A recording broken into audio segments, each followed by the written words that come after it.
Ngayon ay isang istorya muli ang ibabahagi namin sa inyo na sana ay may isang aral at inspirasyon na manatili sa inyong mga puso. Isang dalaga na may dalawang katauhan ang iminulat sa maling katotohanan. Paano niya malalaman kung sino siya sa dalawa? Lalo't ngayon ay hindi pa bumabalik ang kaniyang alaala. Pero bago nating simulan ang ating storya, ay paki-like at share po sana ng ating video. Paki-click din ng subscribe button at bell icon para lagi kayong updated sa mga parating ko pang uploads. Pauwi na noon si Ana at malapit na siya sa kanila. Sa kanto pa lang ay pumara na siya ng sasakyan niyang taksi. "Manong, ito po ang bayad ko." Iaabot na sana ni Ana ang bayad, ngunit tinanggihan siya ng driver. "Ma'am, bayad na po. Yung lalaki po ang nagbayad kanina." Nagtaka si Ana at inisip na baka si Matthew ang nagbayad para sa kanya. Siya kasi ang tumawag ng taxi at kumausap sa driver kanina. Sige po, salamat po Manong." "Wala pong anuman." Pagbaba niya ng taxi mula sa kanto, ay naglakad pa siya hanggang makauwi na sa kanilang bahay. 10:00 na ng gabi ay bukas pa ang tindahan ni Cindy. Madalas ay hating gabi na kung magsara ng tindahan ang hipag niya. Hindi na sumilip si Ana sa tindahan. Pumasok na siya ng bahay at dumiretso sa sala. Napansin niya na nakatali pa ang mga kurtina sa bintana. Nakagawian na kasi ni Cindy ang itali ang mga kurtina sa araw at ibababa na lamang pagsapit ng dilim. Siguro ay nalimutan na lang ni Cindy na ibaba ang mga ito dahil busy siya sa pagbabantay ng tindahan. Habang ibinababa niya ang kurtina, ay napasilip siya sa labas ng bintana. Napansin niya ang isang sasakyan na nakaparada sa labas ng bahay nila. Parang pamilyar ang sasakyan na yun sa kanya. Nang bumukas ang pinto mula sa driver's seat, ay biglang napalaki ang mata ni Ana nang makita kung sino ang bumaba sa sasakyan. Si Matthew. Agad na isinara ni Ana ang kurtina at nagtago sa likod nito. Ano kaya ang ginagawa ng lalaking yun sa harapan ng kanilang bahay? Sinundan ba nito ang taksi na sinakyan niya? Pumunta siya agad sa kwarto nila ni Cindy at umupo sa gilid ng kama. Kabadong-kabado ang pakiramdam niya ng mga sandaling yun. Ilang beses na niya kasing sinasabi kay Matthew na hindi siya ang asawa niya. Sa kanya na rin nanggaling na halos 1 taon nang patay ang kaniyang asawa. Pero bakit hindi pa rin ito tumitigil sa kasusunod sa kanya? Nag-aalala na siya dahil baka malaman ni na Cindy at Carlo ang tungkol kay Matthew. Tiyak niyang magagalit ang asawa niyang si Carlo sa kanya, lalo na kung malaman nito na sumasama siya kay Matthew para kumain sa labas. At pati na rin noong inimbitahan siya, nadalhin siya sa bahay ng mga magulang niya. "Ate Ana?" Naggitla si Ana sa tinig ni Cindy nang pumasok ito sa loob ng kwarto. "Oh Cindy, andito ka lang pala ate. Kanina pa kasi kita hinahanap eh." Kung ano-ano ang mga gumugulo sa isipan niya. Paano kung kinausap na pala ni Matthew si Cindy? "Bakit Cindy?" "Wala lang naman ate, itatanong ko lang kung kumain ka na ba." Oo, tapos na ako. Medyo sumakit lang ang ulo ko kaya dumiretso na ako dito sa kwarto." "Sige ate, baka napagod ka lang siguro. Magpahinga ka na muna dyan at babalik na muna ako sa tindahan para magbantay." Tumango si Ana sa hipag. Paglabas ni Cindy ng kwarto, ay pumunta si Ana sa harapan ng salamin at tinitigan ang kaniyang sarili. Sino pa talaga ako? Bulong niya. Siguro ay ito na ang pinakamalungkot na araw sa kanyang buhay simula noong nagka-amnesia siya. Noon naman ay tanggap na niya ang mga sinasabi ni Cindy at Carlo tungkol sa pagkatao niya. Ngunit ngayong biglang dumating si Matthew sa buhay niya, ay parang nagulo na naman ang kanyang isipan. Kinabukasan, maaga pa lang ay nagising na sina Cindy at Ana dahil sa malakas na boses ni Emma. Nagmamadali na namang lumabas ng silid ang dalawa at tila ba nagtataka sa kung ano ang nangyayari sa labas. Pagdating nila sa sala, ay nakita nila si Carlo na kausap si Emma. Aba, ang aga mo ah. Paninita ni Cindy kay Emma. Kita sa mukha ng babae na hindi niya nagustuhan ang maagang pambubulabog ni Emma sa bahay. Nagdala lang ako ng suman at iba pang kakanin para sa inyo. Galing kasing probinsya ang tiyahin ko at marami siyang inuwing pasalubong. Kakadating lang niya kaninang mga alas 5 ng umaga. Hindi ba't nakakapagtaka naman na kami pa ang una mong naisip na bigyan? Sabi ulit ni Cindy. Parang napahiya si Emma sa sinabi nito sa kanya na naging dahilan ng pamumula ng kanyang pisngi. Dapat sa akin mo nalang pinadaan yan kesa kay Kuya Carlo ka pa talaga agad lumapit. Para kasing nakakahiya naman kay Ate Ana, hindi ba? Lalo pang nakaramdam si Emma ng pagkapahiya sa iba pang mga sinabi ni Cindy sa kanya. Hindi na lang ito nakapagsalita at nagpaalam na kaagad sa kanila. Hindi mo dapat sinabi ang ganoon kay Emma. Pag-alis naman ng babae, ay agad na pinagsabihan ni Carlo ang nakababata nitong kapatid. Talaga bang ipinagtatanggol mo pa ang babaeng yun, kuya? Sobrang kahihiyan na nga ang ibinibigay niya sa atin noon. At ang nanay niya pang mayabang na akala mo'y kung sino. Tuwing nagkakaroon lang naman ng konting pera, parang hampas lupa na ang tingin sa atin. Nakakahiya nga at para siyang palengkera na nagsisisigaw sa harap ng bahay natin. Tapos tingnan mo ngayon ang anak niya. Habol pa rin ang habol, kahit na alam na may asawa ka na. Kaya nga dapat hindi na natin sila kinakausap, kuya. Tila naiiritang sinagot ni Cindy ang kanyang kuya. Si Carlo naman ay todo iling lang sa kanyang kapatid habang tinutungo ang kusina at bit-bit ang mga kakaning ibinigay sa kanila ni Emma. Kahit si Ana ay hindi na maintindihan kung bakit parang pinagtatanggol pa ni Carlo ang dati nitong nobya sa mismong harapan pa niya. Ano bang ibig sabihin nito? Na may pagtingin pa din si Carlo para kay Emma? At baliwala sa kanya kung anong mararamdaman ni Ana? Maaga pa lang ay umalis na agad ng bahay si Ana. Nagpresenta kasi siya kay Cindy na siya na lang ang mamamalengke.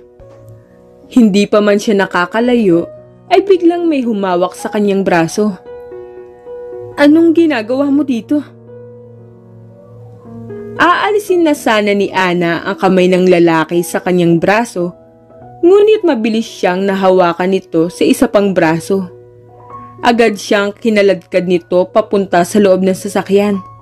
Teka, sandali lang. Bakit mo ba ako kinakaladkad?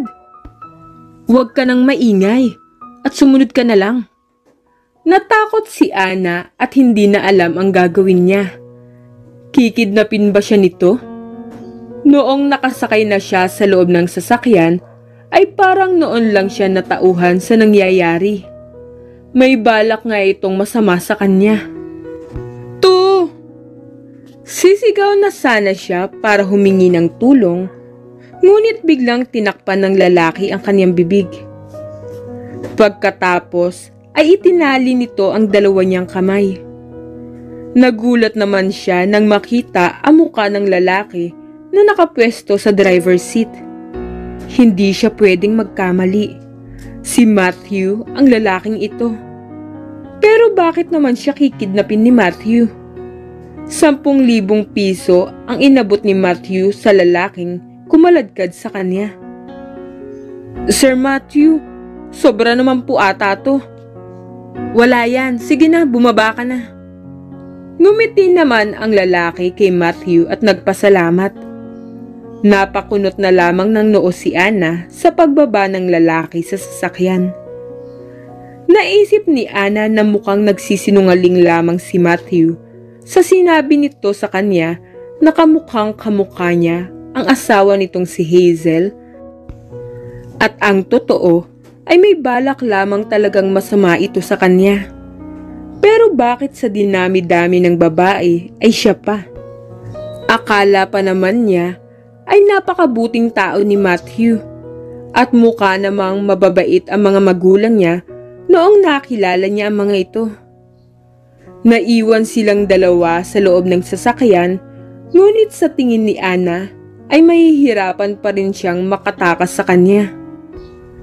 Natitiyak niyang hahanapin siya ni na Carlo at Cindy kung matagalan siya sa pag-uwi. Naalarma na si Anna nang biglang paandarin ni Matthew ang makina ng sasakyan.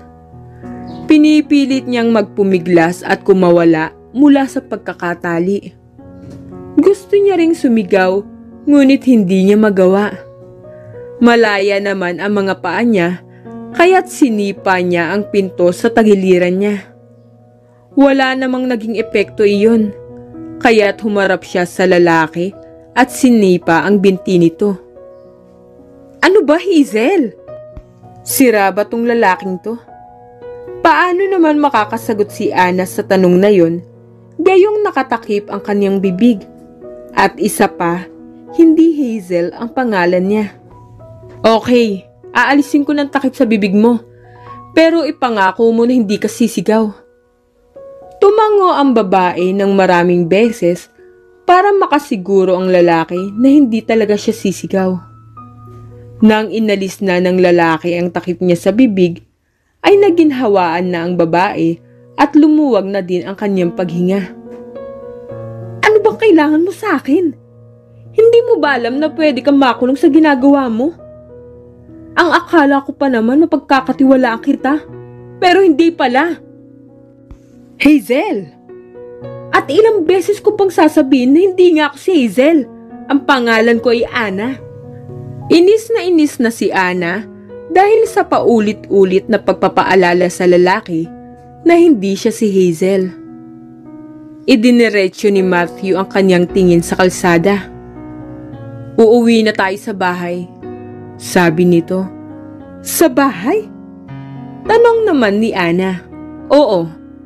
Kaninong bahay? Sa bahay natin. Napatingin si Anna sa lalaki at puno ng pagtataka. Bakit mo naman ako iuuwi sa bahay mo? At bakit naman hindi? Bahay natin yun. Matthew, ilang beses ko bang kailangan sabihin sa'yo na hindi nga ako ang asawa mo? Sa'yo na rin mismo nang galing na patay na ang asawa mo. Hindi naman siya pinansin ng lalaki at nagpatuloy pa rin sa pagmamaneho. Matthew! Mag-aalala ng hipag ko kapag natagalan ako sa pag-uwi. Hazel, hindi mo ba naisip na matagal na rin ako nag-aalala? Matagal akong nalungkot at nangulila. Pero hindi nga ako ang asawa mo. Tumaas na ang boses ni Anna at hindi na alam kung anong klaseng pagpapaliwanag pa ang gagawin niya sa lalaki. Tama ka. Mahigit 1 taon nang patay si Hazel. Pero hindi imposible na baka ibang taong nagmamaneho ng sasakyan niya. Maaaring nakatalon siya at ang kasama niya ang naiwan sa nasunog na sasakyan. Kaya posibleng ibang tao ang ibinurol ko at inilibing ko noon. Paliwanag ng lalaki. Pero kung ganun nga ang nangyari, edi sana ay bumalik na rin ang asawa mo sa'yo. Posibleng nagkaroon siya ng amnesia mula sa pagkakatalon at maaaring hanggang ngayon ay hindi pa rin siya nakakaalala. Natigilan si Anna at napatingin sa lalaki. Nakita na kita, Hazel, pero hindi mo ako naaalala. Baka nga napatama ang ulo mo kung saan at nagkaroon ka ng amnesia. Pero hindi na mahalaga yun. Ang importante ay nandito ka na sa piling ko. Pangako ko sa'yo na hindi na mauulit yun dahil mas aalagaan na kita mabuti. Totoo ba ang lahat ng nangyayari? Ayaw niyang isipin na baka nasisiraan na ng ulo si Matthew dahil mukha namang matino ito. Ngunit bakit ba kasi ayaw niyang pakinggan si Ana at ipinagpipilitan kung ano ang pinaniniwalaan niya? Huwag mo nang isipin kung paano ka makakatakas sa Hazel dahil hindi na ako papayag na mawala at makalayo ka sa akin. Muling natigilan si Ana. Naisip niyang sakyan na lang muna ang lalaki at saka mag-isip ng paraan kung paano makakawala sa kanya. Sige, kung ganun ay alisin mo na ang tali sa kamay ko. Natatawang inalis ni Matthew ang tali sa kamay ng babae. Para namang may kung anong kuryente ang dumadaloy sa braso ni Ana dahil sa bahagyang pagkakadikit ng mga daliri ng lalaki sa kanyang braso. Gusto niya ba talagang tumakas kay Matthew? Salamat, sabi nito sa lalaki. Ang sinagot naman sa kanya ng lalaki ay isang akbay, ang pagkabig nito papapalapit sa dibdib ng lalaki. Ano ba to, Ana? Ito pa pala ang ginagawa ng lalaki, ngunit iba na ang epekto sa kanya. Paano pa kaya kung halikan siya nito katulad ng ginawa nito noong nakaraan na magkasama sila? Napatiklop ang bibig ni Ana. Bakit ba kung ano-ano ang mga iniisip niya? Halos isang oras na din ang nakaraan nang pumasok ang sasakyan sa isang subdivision. Sigurado si Ana na hindi ito ang subdivision na pinuntahan nila noong dinala siya nito sa bahay ng kaniyang mga magulang. Tumigil ang sasakyan sa harap ng isang malaking puting gate. Ito ba ang bahay mo? Hindi na napigilan ni Ana ang magtanong. Nang lumingon naman siya para tingnan ang lalaki, ay bigla siyang sinunggaban nito ng halik. Bago siya muling nakakilos, ay nakalayo na ang labi ng lalaki sa kanya. Napatitig na lamang ito at hindi mapigilan ang malakas na tibok ng puso niya. Kasunod nito ay niyaya na siya ni Matthew sa loob ng bahay. Halika na, bumaba ka na at pumasok na tayo sa loob ng bahay natin.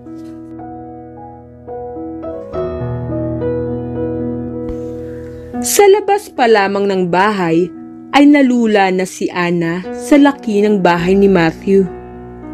Ngayong nasa loob na sila, ay tila lalo pa yata siyang nalula. Ganon din ang naramdaman niya noong inimbitehan siya nito sa bahay ng kaniyang mga magulang. Sir Matthew, binati ng isang katulong na si Ellen ang pagdating ng kaniyang amo. Laking gulat naman nito nang makita niya si Ana. Ma'am Hazel? Ellen, ihanda mo na ang hapagkainan para makapagtanghalian na kami ni Hazel. Utos naman ni Matthew sa katulong. Opo, sir. Mabilis na tumakbo si Ellen sa kusina. Manang Eva! Oh, ano ba yun, Ellen? Parang nakakita ka ng multo. Sino ba ang kasama ni Sir Matthew? Si Ma'am Hazel. Nabuhay si Ma'am Hazel. Nauutal na sabi ni Ellen dahil sa takot. Ano bang pinagsasabi mo? Totoo po, Manang Eva. Kung gusto nyo, kayo na mismo ang pumunta sa sala para makita nyo kung sino ang kasama ni Sir Matthew. Hinihingal na si Ellen at agad na kumuha ng tubig sa loob ng ref. Nagtungo naman ang mayordoma sa sala at namutla nang makita si Ana. Manang Eva, tawag ni Matthew sa kanya. Tama nga sinabi ni Ellen. Putlang-putla si Aling Eva at nagmadaling bumalik sa kusina. Ano, Manang Eva? Inagaw ni Aling Eva ang baso ng tubig na hawak ni Ellen. Totoo nga sinabi mo, Ellen. Kasama nga ni Sir Matthew si Ma'am Hazel. Pero paano nangyari yun? Kitang-kita natin na ibinurol natin ang katawan ni Ma'am Hazel dito. Hindi rin naman ganoong nasunog ang mukha at katawan niya. Kaya't kita pa rin ang itsura niya. Pero sino ang Hazel na nasa salas ngayon?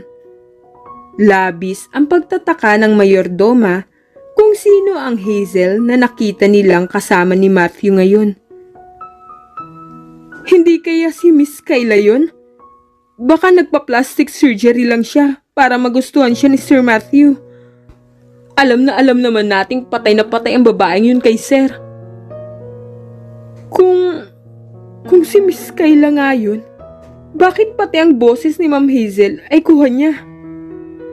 Hindi na nakakibo si Ellen at naiwan pa rin sa kanyang isipan kung sino ba ang babaeng nasa sala ngayon.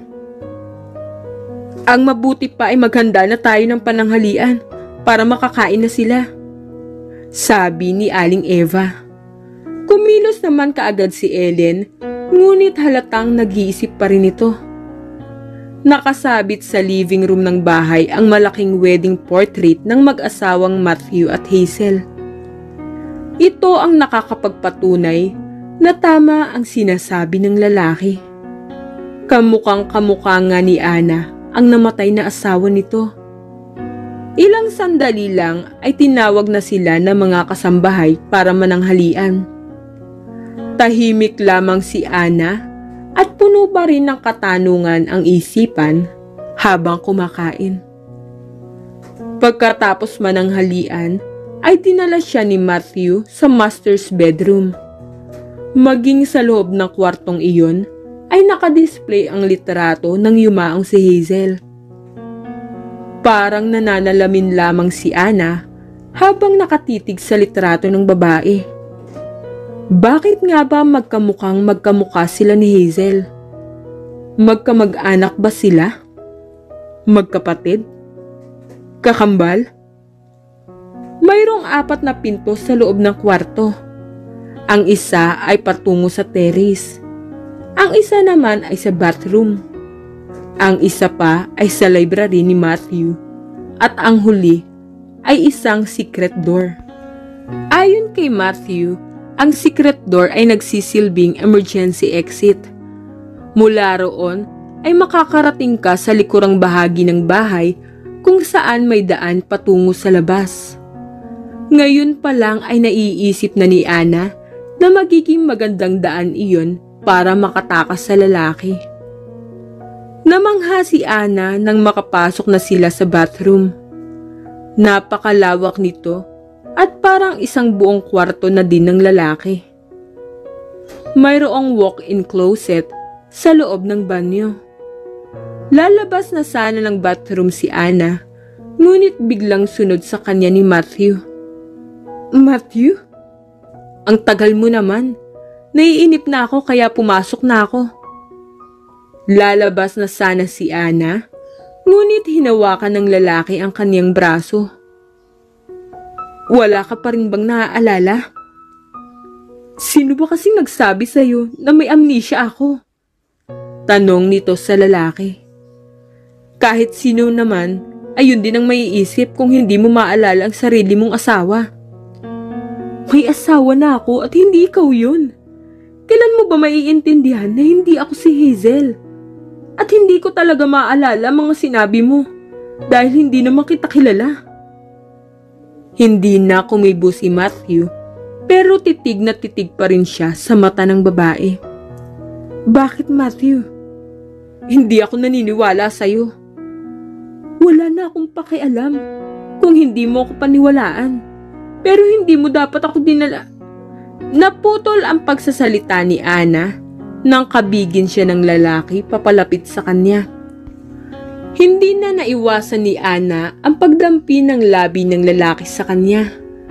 Hindi naman pinigilan ni Anna ang lalaki, ngunit nang maramdaman niya na bumababa ang halik nito sa kanyang leeg, ay agad niya itong sinuway. Matthew! Parang wala namang narinig ang lalaki. "Please, Matthew." "Bakit?"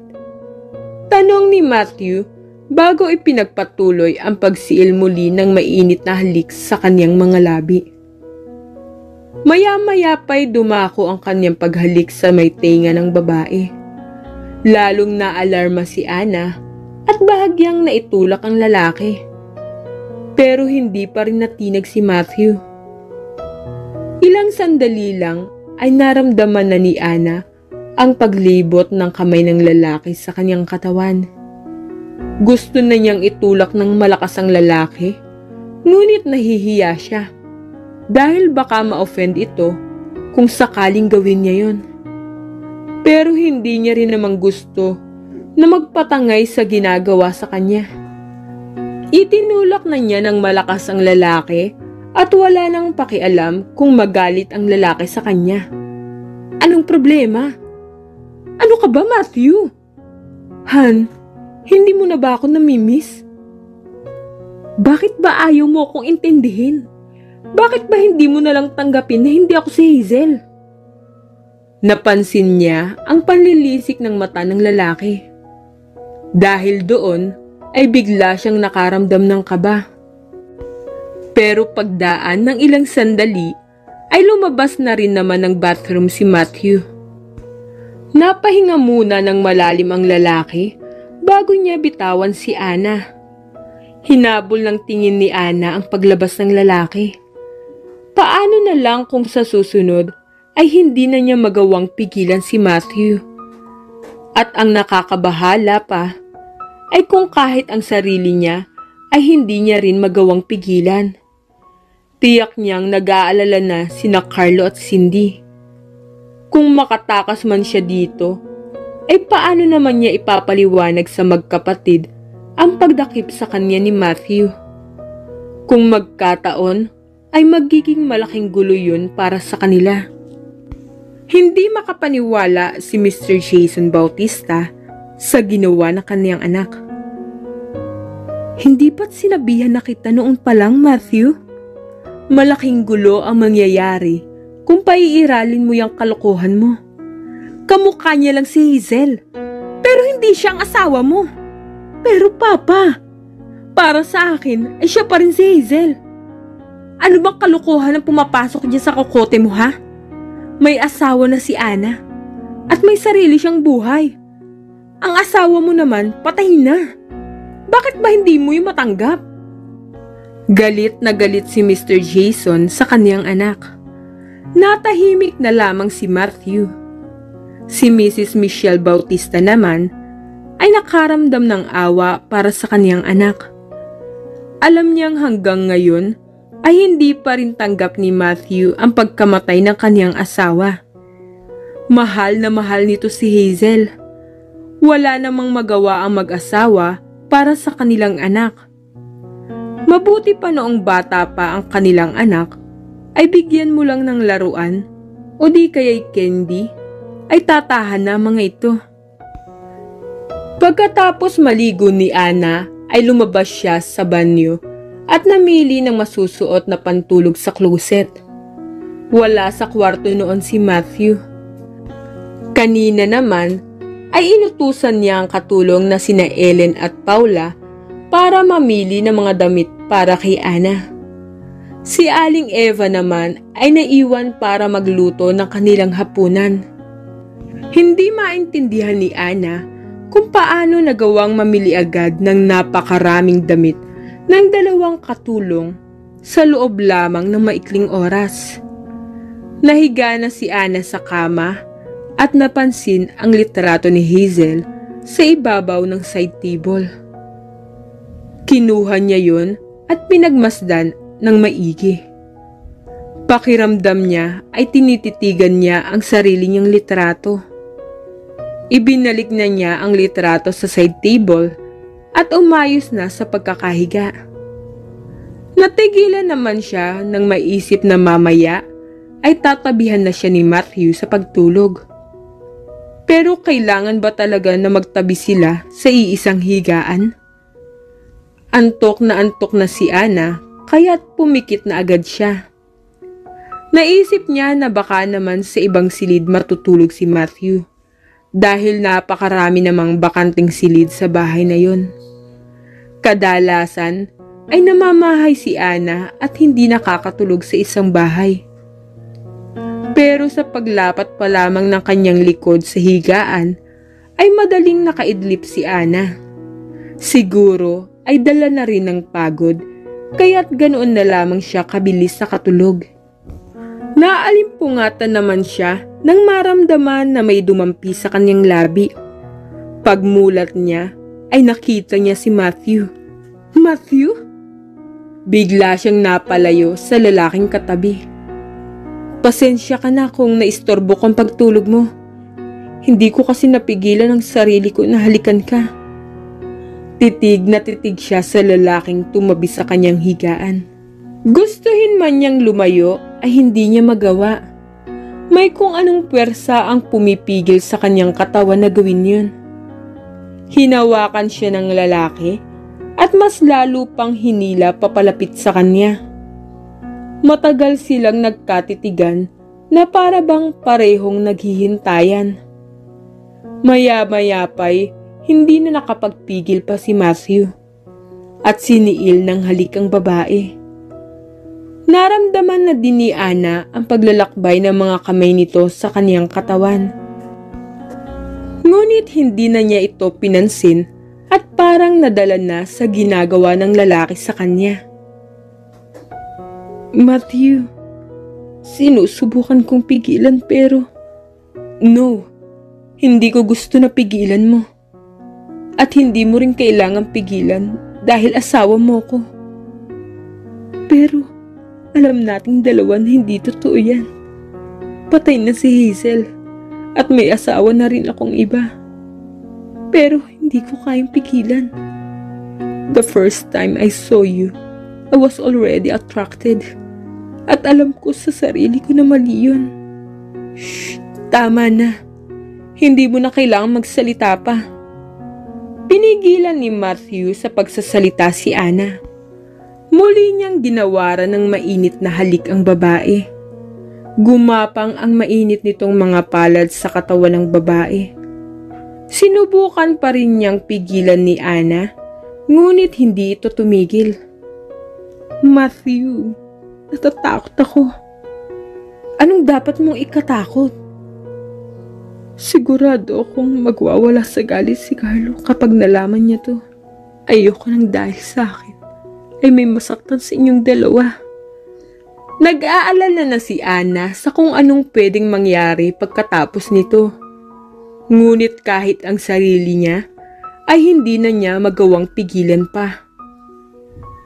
I want you, sabi ni Matthew sa kanya. I want you too. Habang himbing na himbing sa pagkakatulog si Matthew, ay tahimik na bumangon si Ana at nagbihis.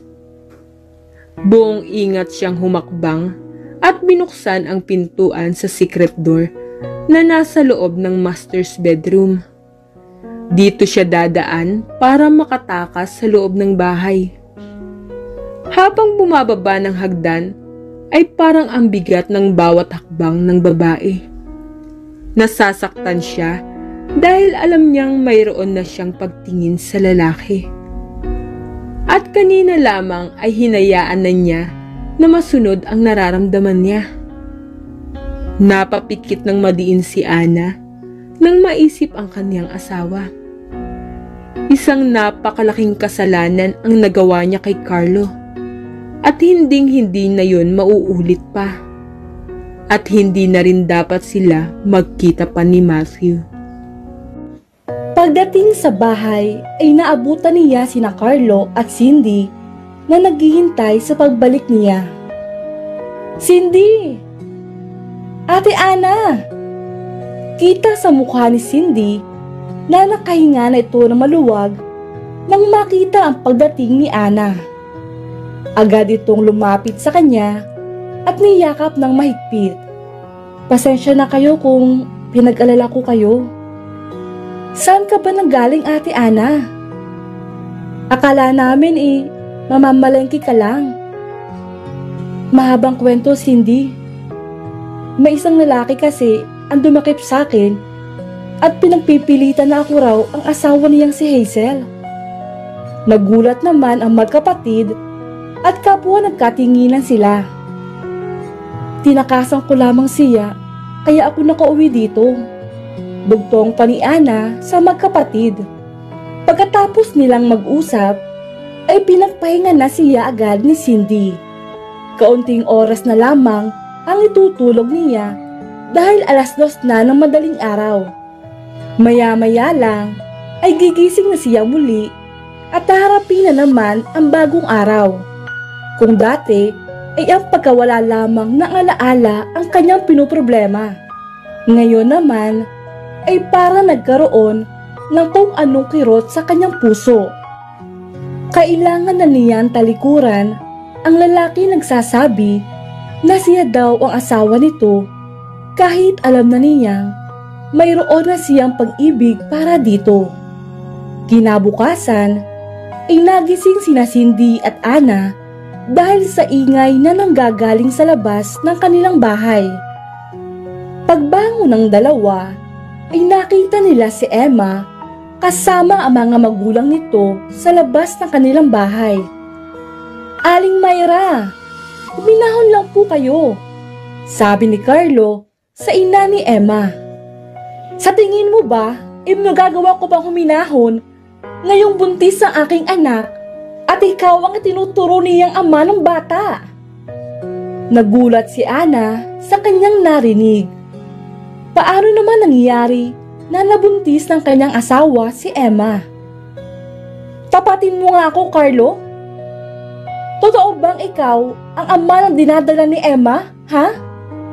Tanong ni Aling Mayra sa kanya. Opo.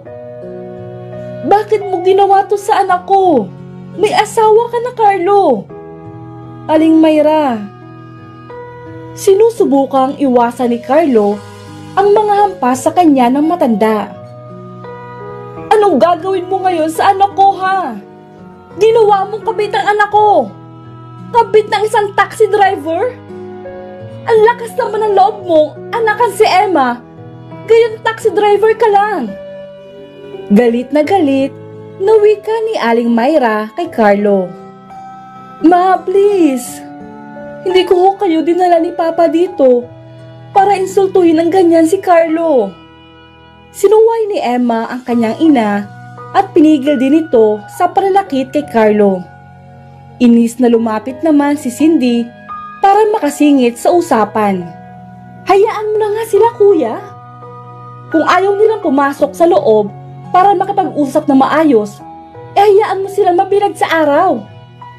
Total naman, babae naman ang kanilang anak at pwede namang isipin ng mga tao na inakit ka lamang niya dahil may asawa ka na." Agad na hinawakan ni Carlo sa braso si Emma at sabay-sabay silang pumasok sa loob. Hinayaan ni Cindy na makapag-usap sila at hinila niya si Ana para samahan siyang magbukas ng tindahan. Nagtataka naman si Ana kung bakit kailangan niyang umalis doon at bakit hindi sila mag-usap na kasama siya. Hindi ba't karapatan din niya na sumama sa usapan? Dahil siya ang asawa ni Carlo. Sa pagbubukas naman nila ng tindahan, ay may biglang humintong sasakyan sa harapan nila. Muntik nang matalapid si Ana nang bumaba ng kotse si Matthew. Bakit andito si Matthew? Bakit sinundan pa rin siya ng lalaking ito? May problema na nga kay Emma. Tapos ngayon, dadagdag pa ang lalaking ito. Nanlalambot na ang mga tuhod ni Ana dahil sa kaba nang papalapit sa tindahan si Matthew. "Ano pong kailangan niyo, sir?" Nakangiting tanong ni Cindy. "Si Hazel ang kailangan ko. Gusto ko siyang makausap." Sagot ni Matthew kay Cindy, ngunit kay Ana naman ito nakatingin. "Ay naku po, sir. Ana po ang pangalan niya at hipag ko po siya. Asawa po siya ng kuya ko." Paliwanag naman ni Cindy sa lalaki. Kung ganun, may mga papeles ka ba na makakapagpatunay sa mga sinasabi mo? Natigilan si Cindy at napatahimik.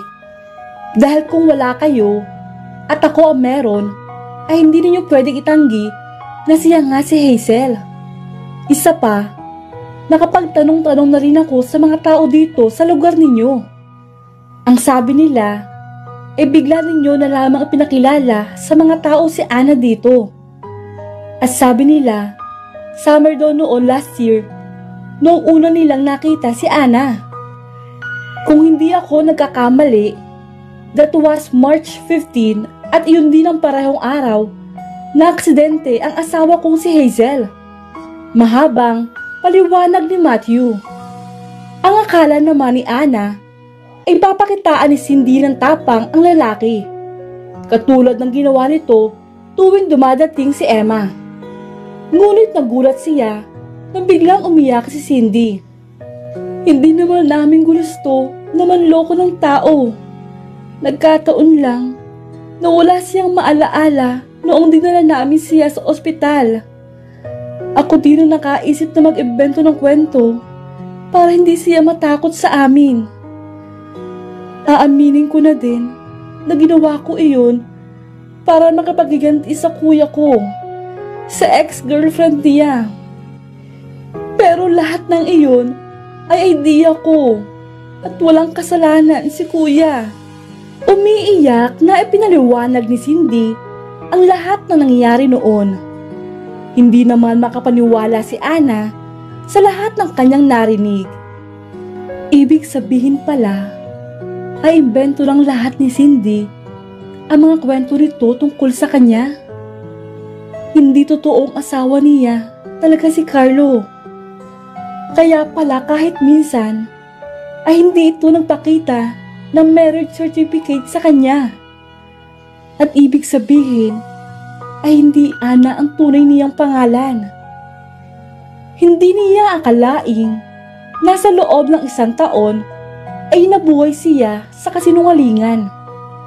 Gustuhin man niyang magalit sa magkapatid ay hindi naman niya magawa. Sila ang tumulong at kumupkop sa kanya.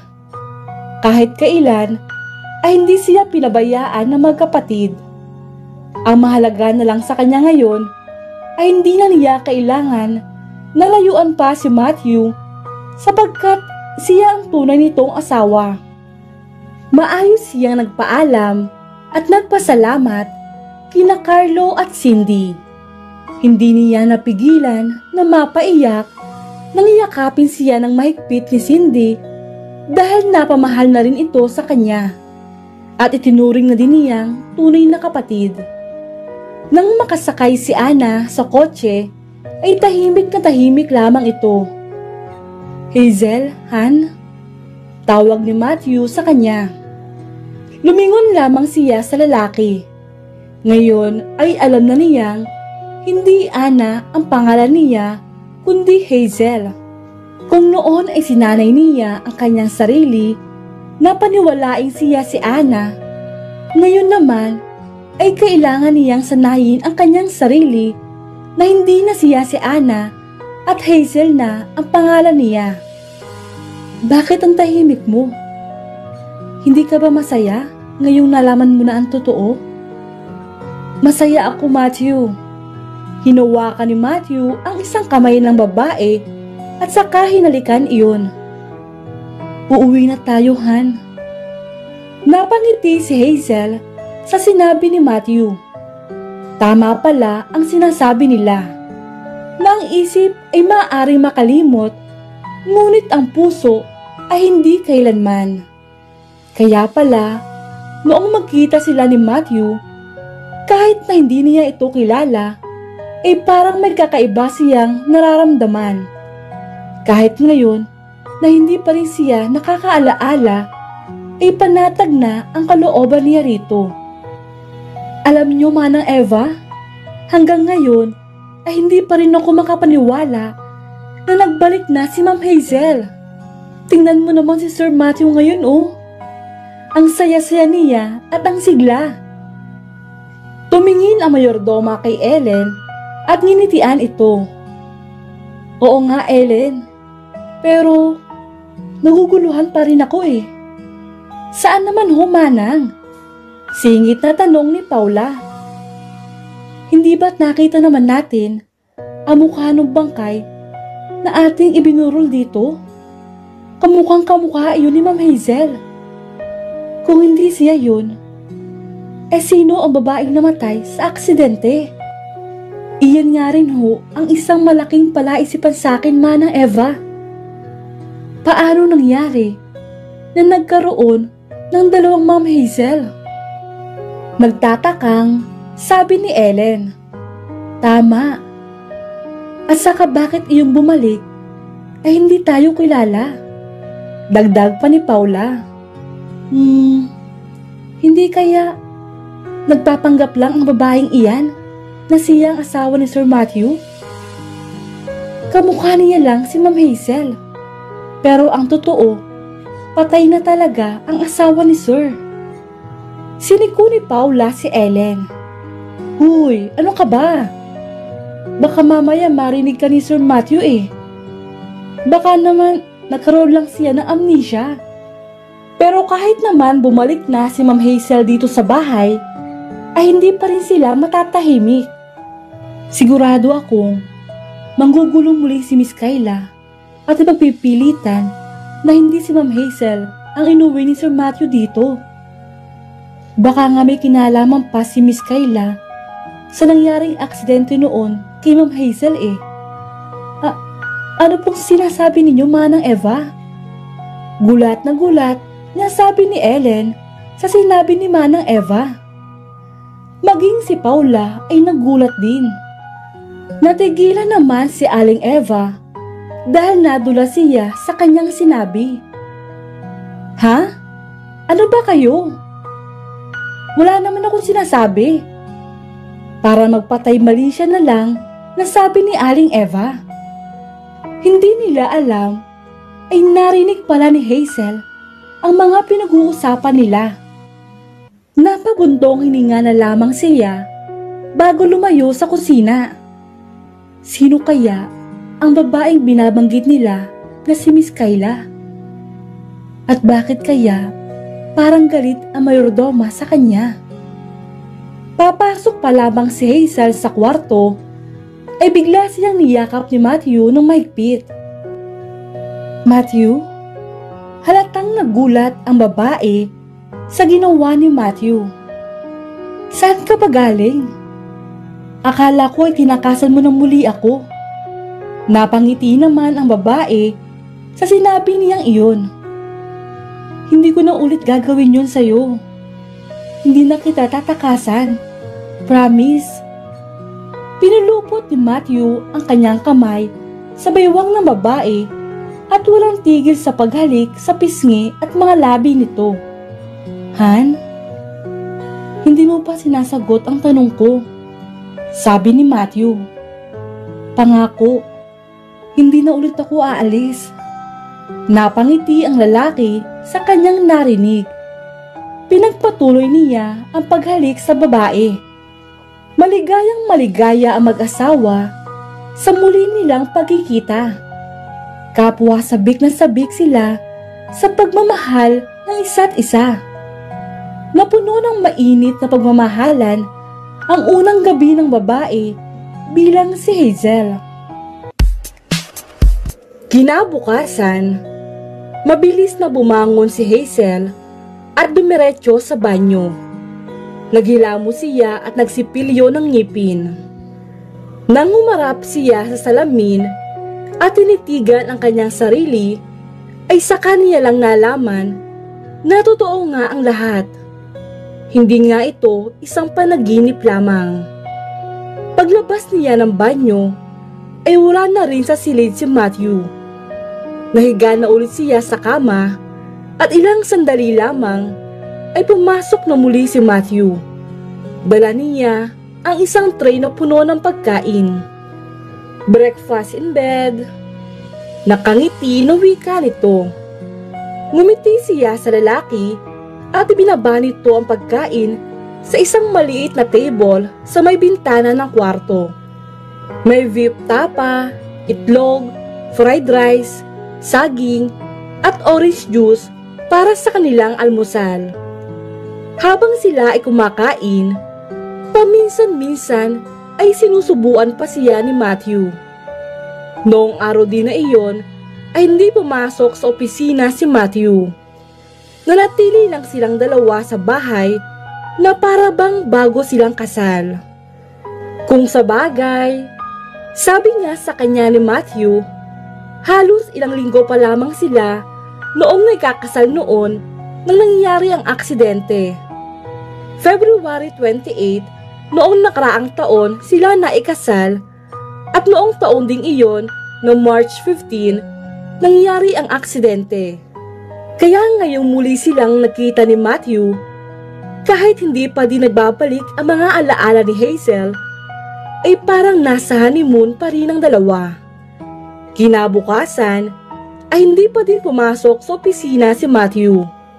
Niyaya niya si Hazel na mamasyal. Pero kailangan munang dumaan ni Matthew sa bangko dahil may appointment siya noong araw na iyon. Pagkatapos naman ay dumiretso na din sila agad sa mall. Sinamahan siya ni Matthew mag-shopping. Pumapasok sila sa mga stores na may mamahalin at magagandang mga damit, sapatos at bags. Tuwing tinutulungan siya ng mga sales lady at tinitingnan niya ang mga presyo ng mga kinukuha nito, ay para siyang hihimatayin sa sobrang mahal. Nasanay na rin kasi siya sa simpleng pamumuhay noon kasama pa sina Carlo at Cindy. Sa isip nito ay baka hindi rin talaga siya mayaman bago pa siya ipakasal kay Matthew. Na siguro ay simpleng buhay din mayroon siya. Gusto niya sana na magkwento si Matthew tungkol sa kanyang nakaraan. Kaya lang ay hindi pa rin ito nagkikwento sa kanya.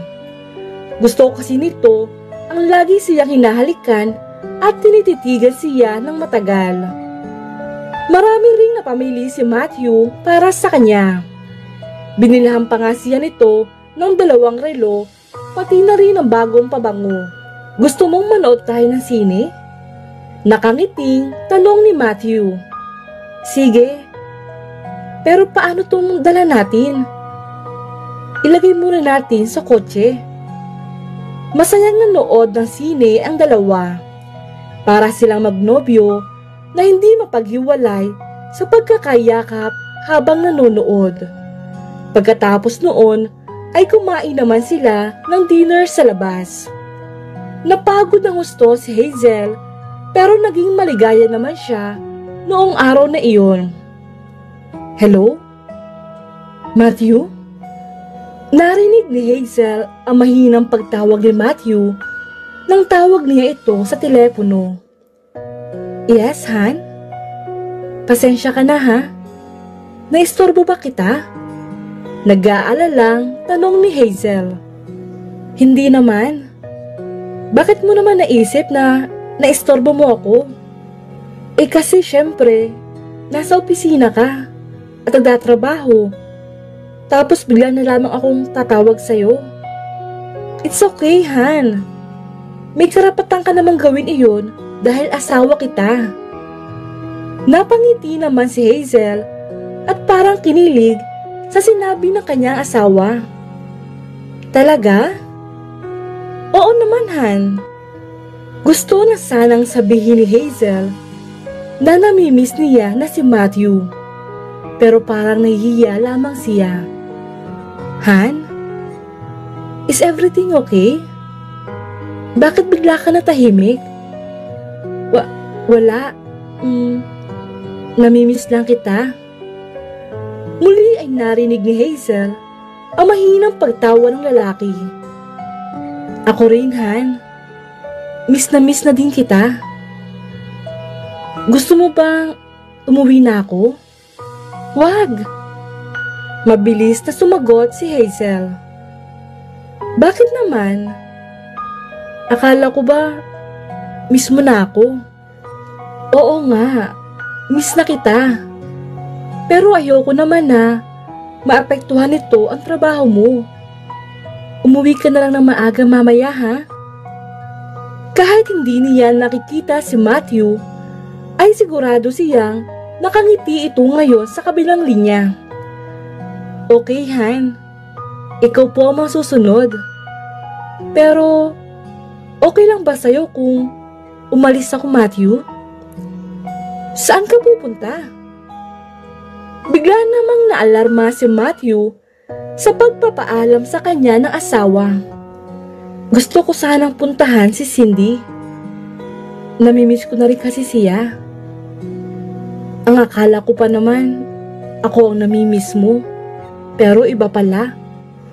Nagtatampong, sabi ni Matthew. Han, totoo namang namimiss kita. Pero gusto ko rin sanang makita si Cindy. Kung okay lang sana sa'yo. Wala siyang narinig na sumagot mula sa kabilang linya. Naisip ni Hazel na baka hindi siya payagan ito na umalis. Matthew? Andito pa ako, Han. Nag-aalala kasi ako sa'yo. Baka hindi ka na naman bumalik. Babalik ako, Han. Pero makikita mo dun si Carlo. Ang pagtatampo kanina ng asawa ay napalitan ng pagkaselos. Siguro, pero wala ka namang dapat ikaselos. Nasabi ko na sa'yo diba na kahit minsan ay hindi na natapos ni Hazel ang kanyang sasabihin at agad na sumagot si Matthew. Alam ko, Han, may tiwala ako sa'yo at naniniwala ako sa'yo. Maraming salamat, Matthew. Anong oras ka pala babalik? Hindi pa nga ako nakakaalis. Natanong mo na agad kung anong oras ako babalik? Sorry naman, Han. Gusto ko lang namang siguraduhin na hindi ka na ulit mawawala sa akin. Dahil kung mangyayari ulit yun, baka hindi ko nakayanin. Mahal na mahal kasi kita, Hazel. Bago pa magsalita si Hazel, ay napalunok muna siya at huminga ng malalim. Handa na niyang sabihin ang sinisigaw ng kanyang puso. Mahal na mahal din kita, Matthew. Buong pagmamahal na wika ni Hazel. Mahal mo ko kahit wala ka pang naalaala sa nakaraan? Oo naman. Bakit? Hindi ka ba naniniwala na mahal kita? Naniniwala ako, Hazel. Kaya nga uuwi na ako. Ha? Nagtatakang sagot ni Hazel. Hindi na ako magtatrabaho at uuwi na lang ako. Gusto kitang makasamahan. I want to be close to you. Biglang nataranta si Hazel sa sinabi ng kanyang asawa. Ano ka ba, Matthew? Aalis nga ako, diba? Huwag ka na umuwi. Promise. Uuwi ako ng maaga para bago ka dumating, ay andito na ako, okay? Napabuntong hininga na lamang si Matthew bago sumagot sa asawa. Okay. Mag-iingat ka, Hazel. Bago pa maibaba ni Matthew ang telepono, ay may kumatok sa pinto ng kanyang opisina. Sorry kung naabala kita, pero may kailangan kang pirmahan ng mga papeles, sabi ni Donnie sa kanya. Masaya namang ibinaba ni Matthew ang telepono. Mukhang maganda mood mo ngayon na, sabi ni Donnie bago lumapit sa table at inilapag ang mga papeles na kanyang dala.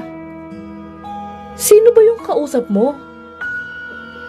Si Hazel.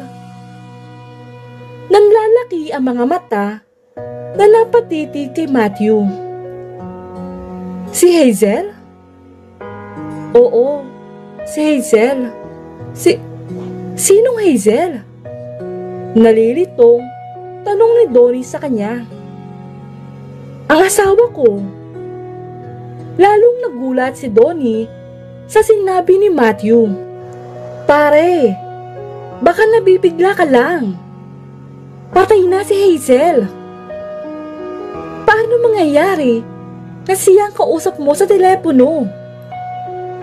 Tiningnan ni Matthew ang mata ng kaibigan. Huwag mong sabihing iniisip mo nasisiraan na ako? Hindi, pero si Hazel talaga ang kausap ko, Donnie. Hindi pa patay ang asawa ko at nasa bahay siya ngayon. Pero magkasama tayo noong pumunta sa morgue para kilalanin ang bangkay niya.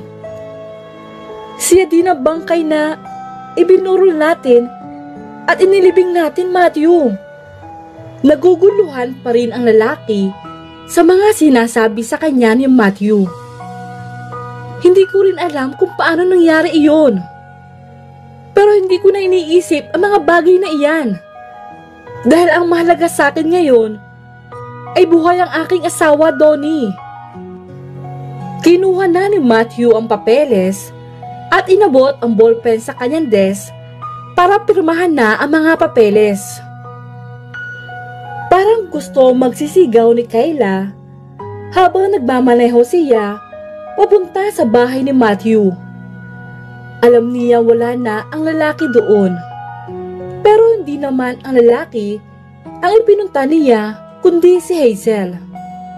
Gusto niyang makasiguro na hindi siya niloloko ng kapatid na si Donnie sa sinabi nitong buhay pa si Hazel. Patay na si Hazel. Patay na. Hindi ito pwedeng mabuhay dahil sa kanya lamang si Matthew. Hindi na maaaring bumalik pa si Hazel. Pinatay ko na ito. Malaki na ang aking sinakripisyo para kay Matthew. Kaya hindi na maaari pang bumalik si Hazel sa buhay niya. Bulong niya sa kanyang sarili. Kasalukuyan ang didilig ng halaman si Hazel, kaya't hindi muna siya nagbihis ng pangalis. Papasok na sana siya sa bahay para mag-shower at magbihis nang may biglang dumating. Isang magandang babae ang bumaba sa kotse na nasa harapan ng kanilang bahay.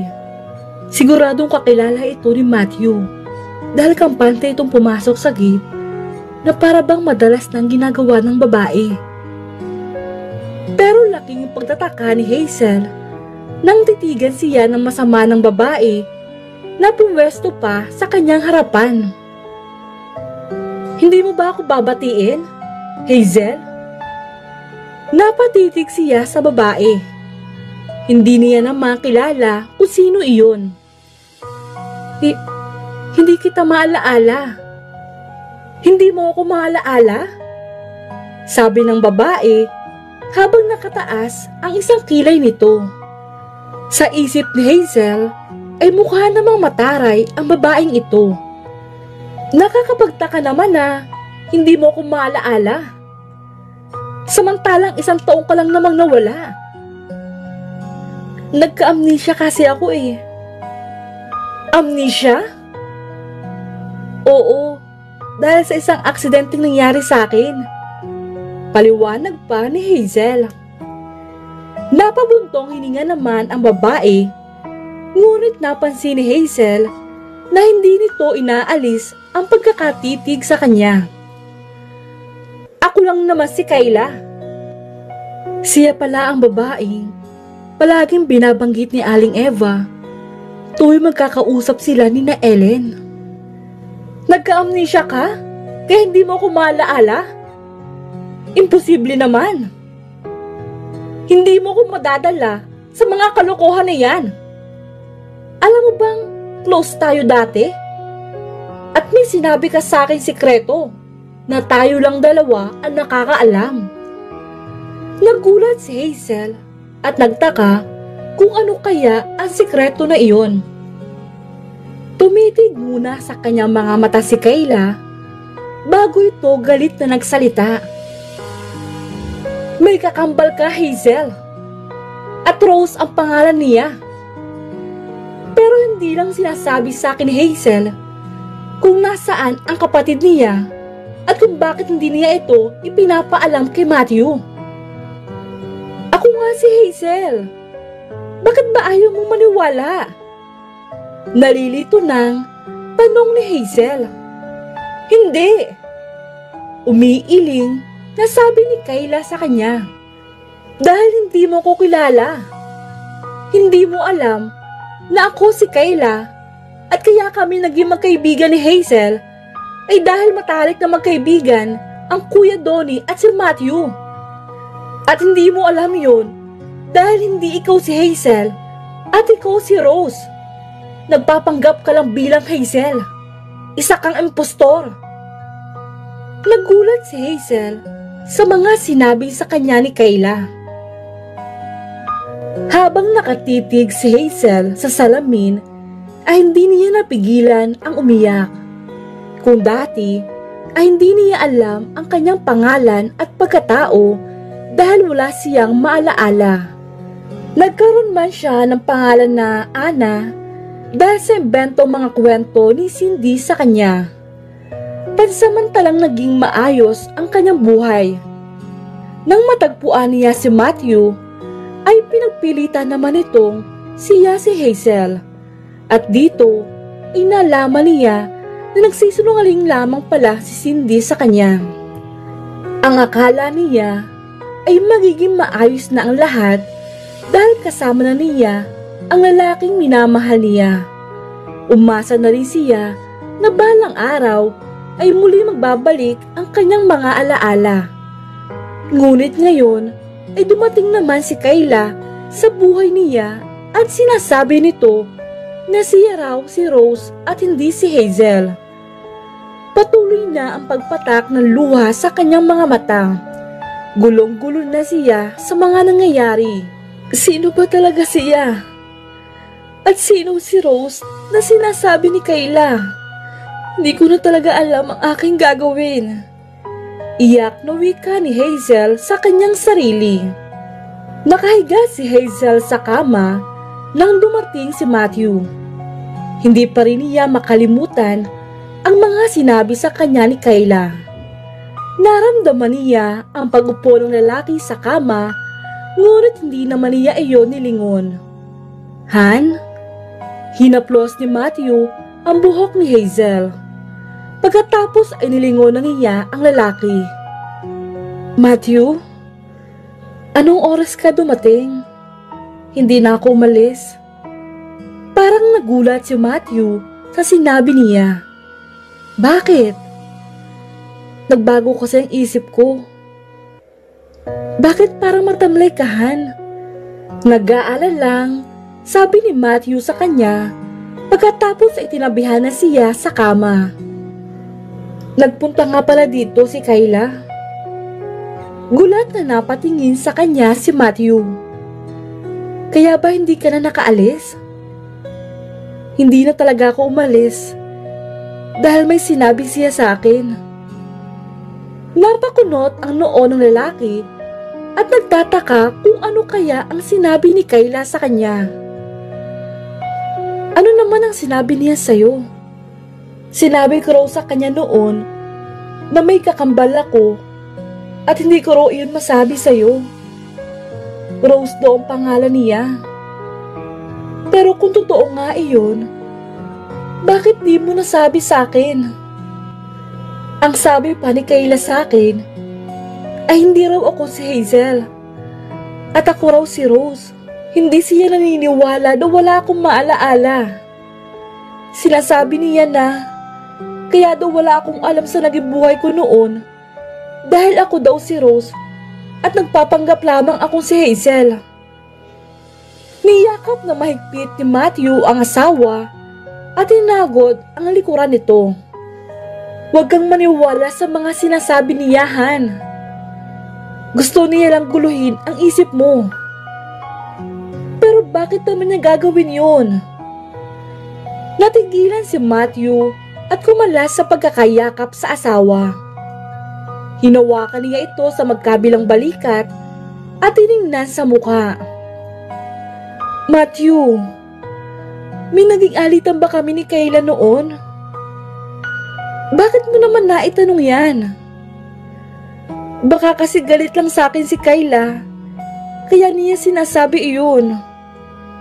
O baka naman, sobrang close nga kami at kaya hindi na siya basta naniniwala na ako nga si Hazel. Litong-lito na ang babae. Hindi naman kayo ganoong kalapit dati. Masyado mo lang siyang pinagkakatiwalaan noon, kaya may nasabi kang importante sa kanya. Hindi kailanman nagkamalasakit sa ibang tao si Kayla. Sarili lamang niya ang mahalaga para sa kanya. Paliwanag ni Matthew sa kanya. Pero bakit naman niya sasabihin na hindi ako si Hazel? Isang bagay lang ang dahilan niya, Han. Ano? Dahil gusto niya ako. May gusto siya sa akin noon pa, pero hindi ko lang yung pinapansin. Ang akala ko ay malambing lamang siya kahit sa mga lalaki. Pero yung pala ay nagpapakita na ito ng motibo sa akin. Pero paano kung tama nga ang sinasabi niya? Hindi pa din maalis ni Hazel ang mga sinabi ni Kayla sa kanya. Ang alin ba? Na hindi nga ako si Hazel. Hinalikan ni Matthew ang ilong ng babae. Ikaw si Hazel. Ikaw lang ang babaeng minahal ko. Paano kung hindi? Ikaw na mismo ang nagsabi na kamukha ko nga ang babaeng namatay sa aksidente. At isa pa, hindi ba suot niya rin ang wedding ring ko? Sabi ni Hazel habang nakatingin sa kanyang daliri. Suot na niya muli ang kanilang wedding ring. Kinuha iyon ni Matthew sa bangkay na inakala niyang asawa niya at kahapon lamang ay ibinigay niya ito sa kanya. Pero sa kanya nga ba talaga iyon? Han, please. Huwag ka nang mag-isip ng kung ano-ano. Alam kong ikaw si Hazel. Dahil iyon ang nararamdaman ng puso ko. Sabi ni Matthew habang nakaturo lamang sa kanyang puso. Nakatitig lamang si Matthew sa kanya. Babangon na sana siya sa kama, ngunit biglang lumapat ang mga labi nito sa kanya. Naramdaman din niya ang paghawak ng lalaki sa kanyang katawan. Kahit na magulo pa rin ang kanyang isipan, ay ramdam niya ang kuryente na dumadaloy sa kanya. Matthew, sinubukang pigilan ni Hazel ang asawa. Han, kanina pa kita namimiss. Kanina pa kita gustong hawakan. Pero ngayon, hawak na kita at higit pa dito ang gusto ko, Hazel. Sinaway niya ang kanyang asawa. Ngunit nakatitig lamang ito sa kanya. Baka sa mga mata nito ang pagkasabik sa kanyang asawa. Huwag ka nang mag-isip, Han. Ako na lang ang isipin mo ngayon. Nag-init naman ang pisngi ni Hazel sa sinabi niya. Napatawa naman ang lalaki nang mapansin ang pamumula niya. Nagbablush ka, Han? Pakiramdam ko tuloy, ay bagong kasal pa lang tayo. Nahihiya ka pa rin ba sa akin? Tumango naman si Hazel sa kanyang asawa.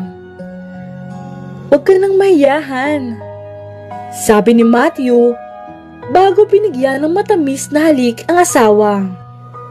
Kapwa natigilan ang mag-asawa dahil sa biglang pagkatok ni Ellen sa kanilang kwarto. Narinig nila na nagsalita ang kasambahay at sinabing dumating daw ang kaibigan nitong si Donnie. Pagbaba nila sa sala ay napansin ni Hazel na sobrang titig sa kanya ni Donnie. Inaya ng mag-asawa si Donnie na doon na maghapunan sa kanila.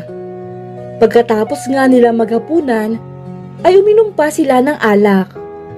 Sa buong gabi na iyon, ay pinagmamasdan lamang ni Donnie ang babae. Marahil, ay sinusuri nitong maigi ang mga kilos niya kung talaga bang siya nga si Hazel. Malalim na din ang gabi na magpaalam si Donnie sa kanila. Pag-alis ni Donnie, ay inakay na siya ni Matthew patungo sa kanilang silid. Agad na pumasok si Hazel sa bathroom para mag-shower at magpalit na rin ng damit. Paglabas niya, medyo nahimasmasan na ang babae.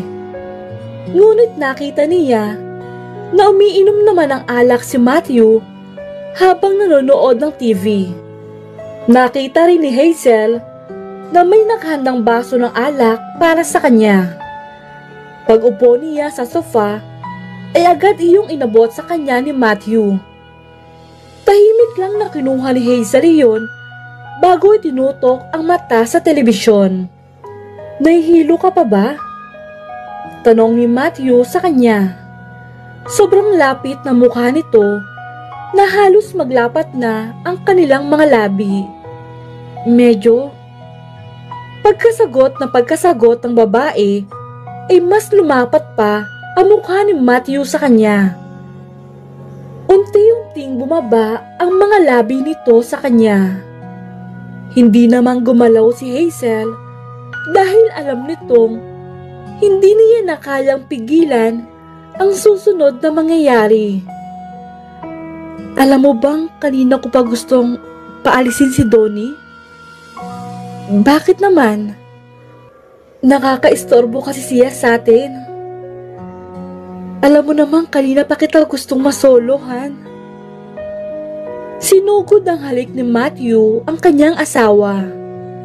Agad naman nag-init ang pakiramdam ng dalawa. Marahil ay epekto ito ng alkohol na dumadaloy sa kanilang katawan. Binuhay ni Matthew ang pagkababae ng kanyang asawa.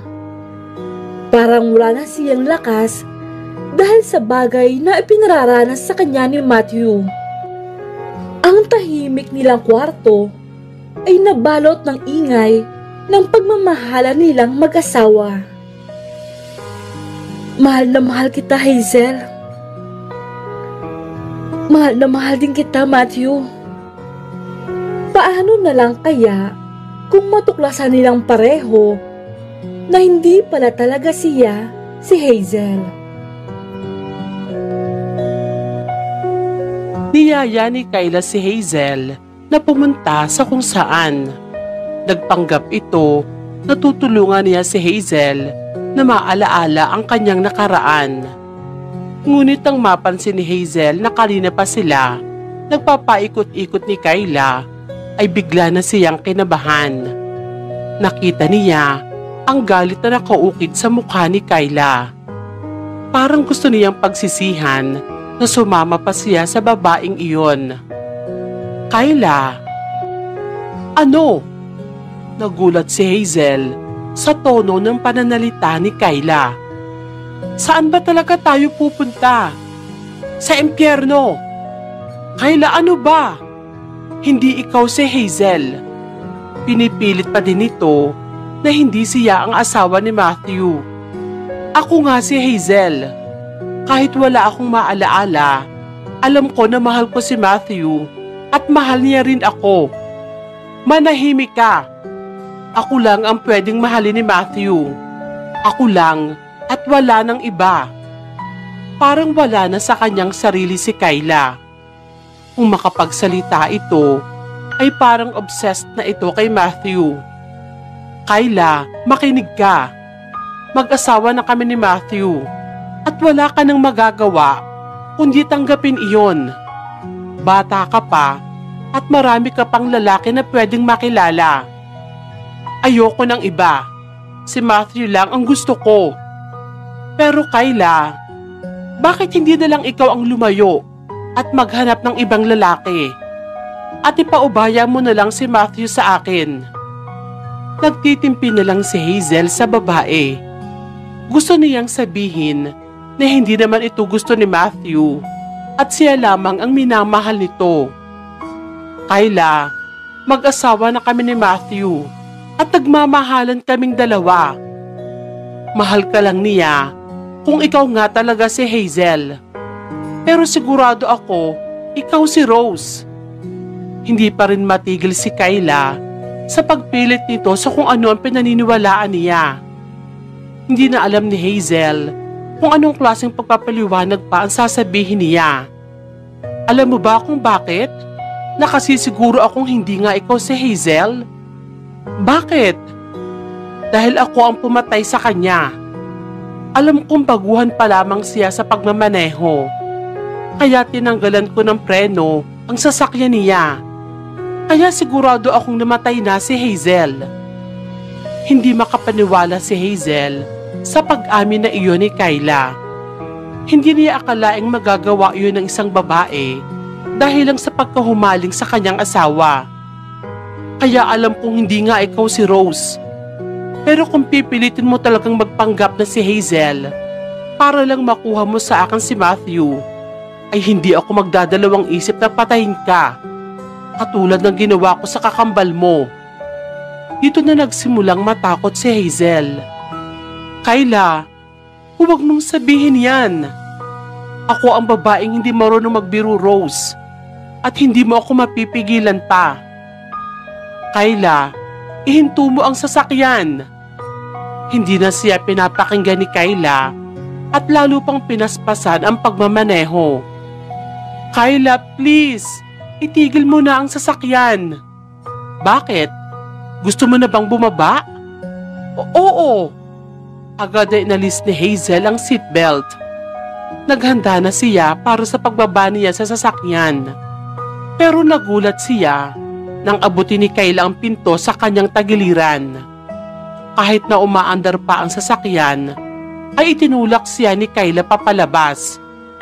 Nagpagulong-gulong si Hazel sa kalsada.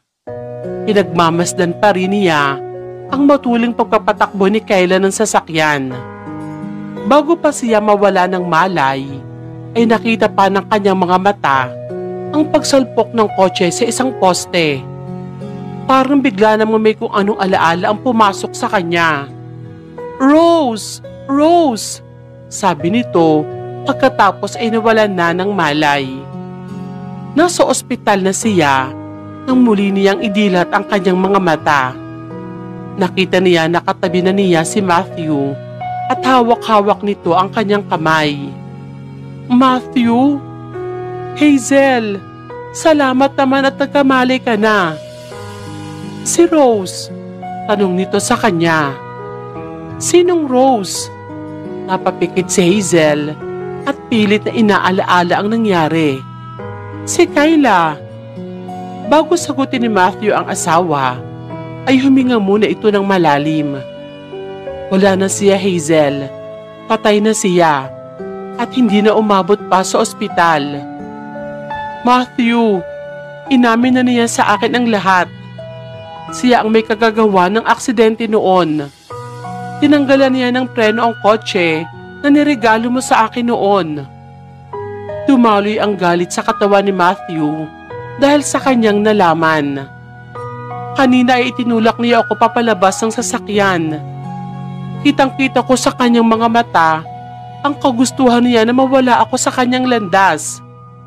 Nang nasa kalsada na ako, ay nakita ko pa ang pagsalpok ng kotse sa isang poste. At iyon na ang huli kong naalaala. Mukhang tadhana na talaga ang sumingil sa mga kagagawa niya.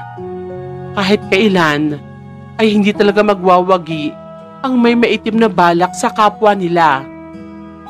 Tumangu-tango na lamang si Hazel sa kanyang asawa.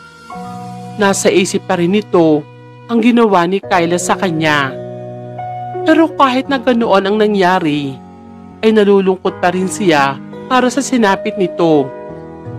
Han, kanina inabanggit mo si Rose. Bakit mo siya hinahanap? Siya ang namatay sa kotse noong nakaraang taon. Napatitig sa kanya si Matthew. at matagal din itong hindi nakakibo. Ibig sabihin ay nakakaalaala ka na? Nakangiting tumango ang babae sa kanyang asawa. Oo, naalaala ko ang mga nangyari sa aksidente noong 1 taon nang makita ko ang pagbangga ng kotse ni Kayla sa poste. Pero sino ba si Rose? Parang nalilitong tanong ni Matthew sa kanya. Kakambal ko siya, Matthew. Pero bakit hindi mo siya nababanggit sa akin noon? Bago pa magsimulang magkwento si Hazel tungkol sa kanilang dalawa, ay inihanda niya muna ang kanyang sarili. Isinilang na magkamukha sina Hazel at Rose.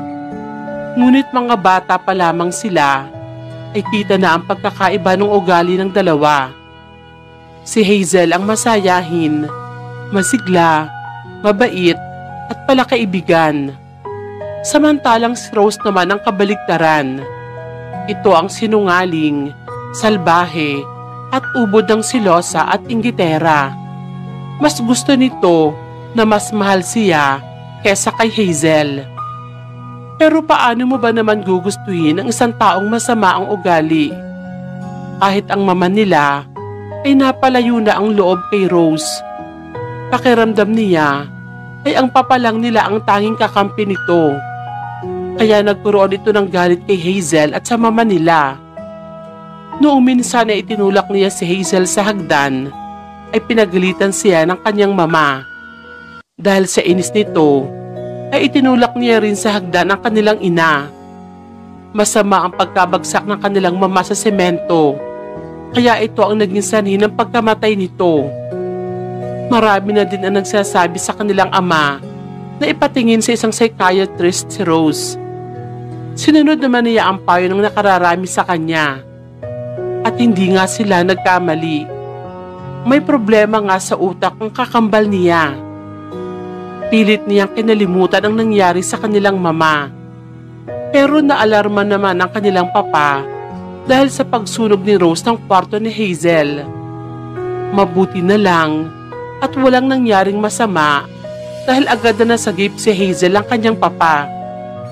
Kaya nga noong sumunod na araw ay pinakonfine na ng kanilang papa si Rose sa isang mental institution. Madalas naman nilang dalawin si Rose, ngunit nang mamatay na ang kanilang ama, ay si Hazel na lang ang palaging bumibisita sa kanya. Kasal na noon sina Matthew at Hazel. Nang biglang sumulpot si Rose sa labas ng kanilang bahay. Paalis sana siya noon, dala ang kotseng niregalo sa kanya ni Matthew. Pinipilit ni Rose na siya ang magmaneho ng sasakyan.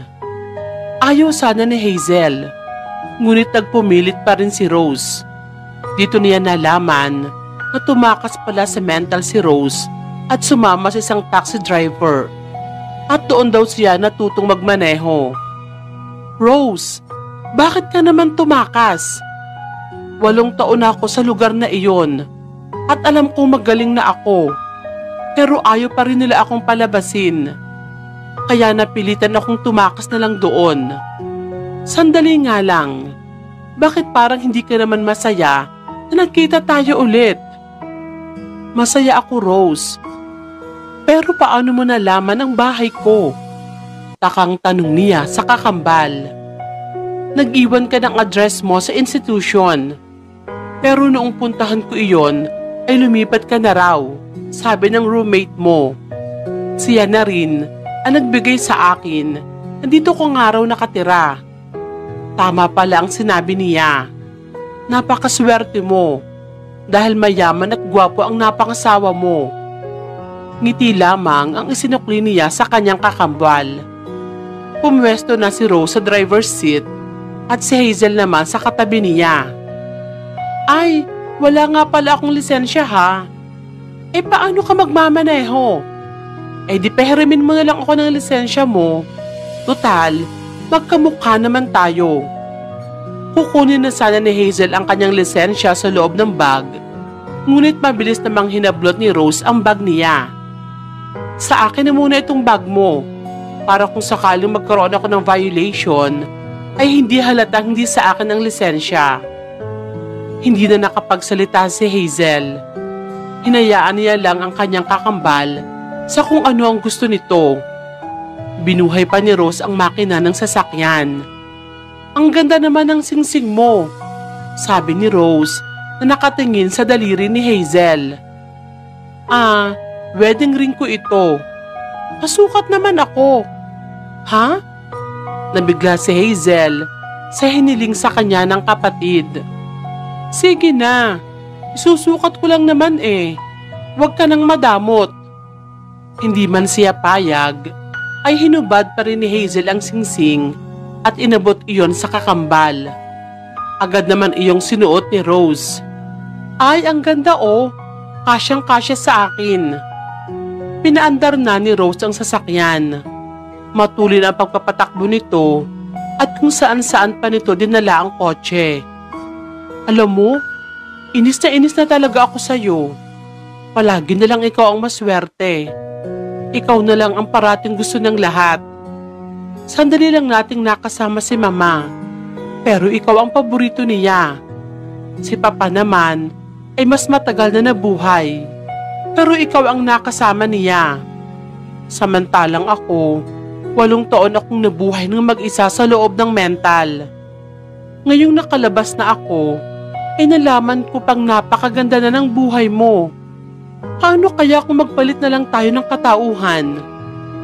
Biglang kinabahan si Hazel sa sinabi ng kanyang kapatid. Seryoso ba ito sa kanyang mga sinasabi? Anong ibig mong sabihin, Rose? Ako na lang ang magiging si Hazel at ako ang uuwi sa asawa mo. Ikaw naman ang magiging si Rose. Naisip ko din na wala namang kwenta si Rose, kaya bakit hindi na lang natin siya alisin dito sa eksena? Nanlaki ang mga mata ni Hazel. Hindi niya maintindihan ang sinasabi ni Rose sa kanya. Maaaring wala pa rin ito sa katinuan nito at baka kung anong gawin nito sa kanya. Ano bang sinasabi mo, Rose? Biglang hininto ni Rose ang sasakyan at pinababa niya si Hazel. Bumaba ka. Ano? Bakit, Rose? Bumaba ka sabi eh. Dahil sa takot ni Hazel, ay sinunod na lang niya ang utos ni Rose sa kanya. Tinanggal niya ang kanyang seatbelt at binuksan ang pinto ng sasakyan. Bigla namang pinaandar ni Rose ang sasakyan at itinulak si Hazel papalabas. Pagkatapos noon, ay nagising na lang siya na sina Carlo at Cindy na ang kasama niya. Pagkatapos magkwento ay niyakap ni Matthew ng mahigpit ang asawa. Bakit hindi mo sinabi sa akin noon na may kakambal ka pala? Natakot kasi ako na baka hindi mo matanggap na may kapatid akong na-confine sa mental institution. Hinawakan ni Matthew ang 2 kamay ng asawa. Bakit mo naman naisip iyon? Hindi mo ba alam kung gaano kita kamahal? Ngayon ay alam ko na. Salamat, dahil hindi ka tumigil sa paniniwala na ako nga talaga si Hazel. Kahit na ilang beses pa kitang pinagtabuyan, ay hindi ka pa rin sumuko. Ginawa ko iyon dahil alam ng puso ko na ikaw ang aking asawa. Simula ngayon, ay wala nang Kyla o Rose na mananakit sa'yo. Hanggat nandito ako sa mundong ito, ay mananatili kang ligtas sa piling ko. Hinding-hindi kita pababayaan. Binigyan ng matamis na halik ni Matthew ang asawa. Kasabay nun, ang pagpatak ng luha sa mata ni Hazel. Ang luha na nagpapakita ng lubos na kaligayahan.